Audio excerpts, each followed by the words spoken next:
Learning to do the Bhumi Pranam. Bhumi means earth and Pranam means to pay respects to.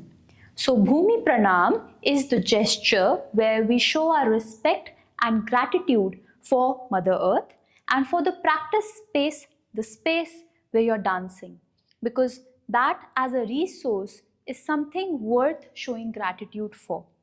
So the whole gesture of Bhumi Pranam is not just a physical external step, but a moment that you take with yourself to express and feel gratitude for all the resources that are enabling you to learn and practice Bharatanatyam or whatever classical dance you're learning. So let's learn the Bhumi Pranam so we can start and finish our practice with a moment of gratitude and understand the gestures in that light. I'll demonstrate the Bhumi Pranam first. Kitta takka takka dhimi takka jhannu takka dhimi takka jhannu takka dhimi takka jhannu takka dhimi takka jhannu tai tai did tai tam tai tai did tai tam tai tai did tai tam.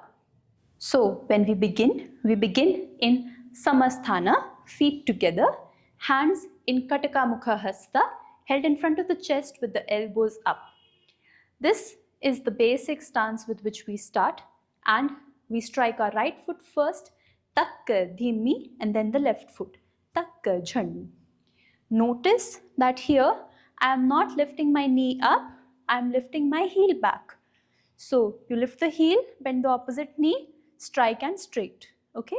So this, takka dhimi, takka jhannu.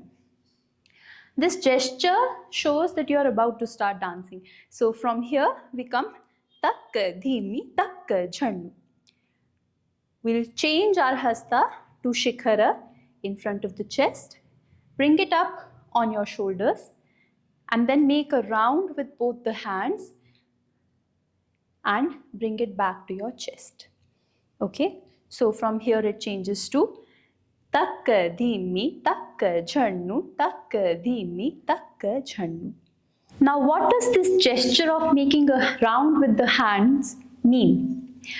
There is a beautiful shloka from the Rig Veda that says Ano Bhadra Kratvayantu Vishwatah, which means let noble thoughts come to me from all directions.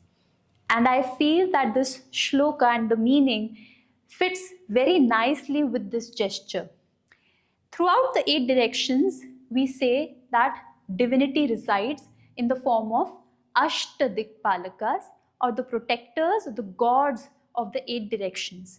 So when we spread our hands and we sort of gather energy, we are seeking that positivity and that energy from the gods of the 8 directions or the Ashtadikpalakas. Okay, so we can take that as a gesture for seeking positivity from all around us before we begin our practice.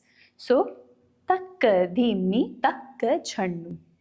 From here, from our Samasthana, we'll directly sit to Niremandi, which is the full sitting position, and hands in Chatura Hasta, touching the floor, which is Bhumi Devi, touching the floor, the space where you're practicing, and touching your eyes as a marker of respect. So, touch the floor and touch the eyes. From here, we'll extend our hands to Natyarambham position, which again signifies that we are about to start dancing.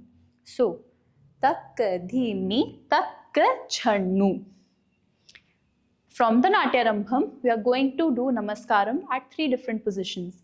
Tai tai did tai tam, tai tai did tai tam, tai tai did tai tam. Now, Namaskaram at 3 different positions is significant.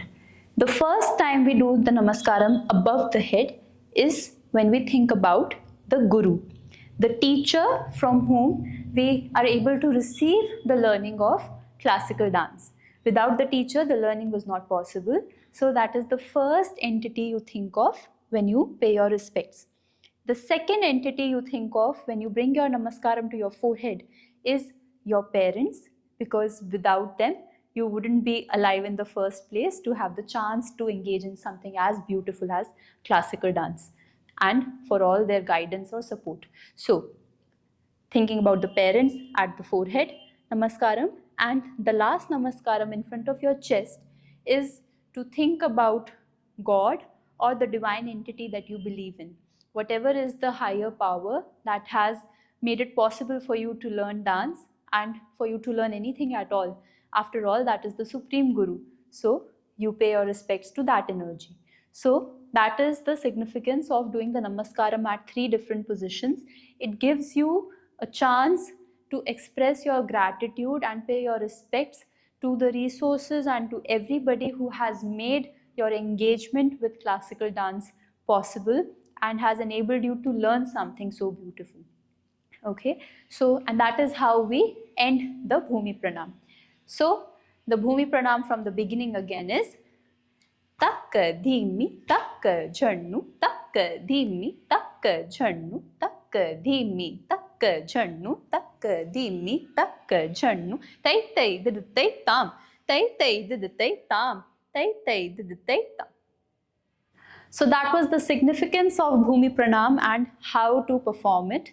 It's a beautiful gesture that keeps us grounded throughout our journey in learning and performing, practicing Bharatanatyam or any other classical dance form. If you learned something new today, please like this video and subscribe to the YouTube channel of Nritya Nivedya to continue learning Bharatanatyam with mindfulness with me. Namaste.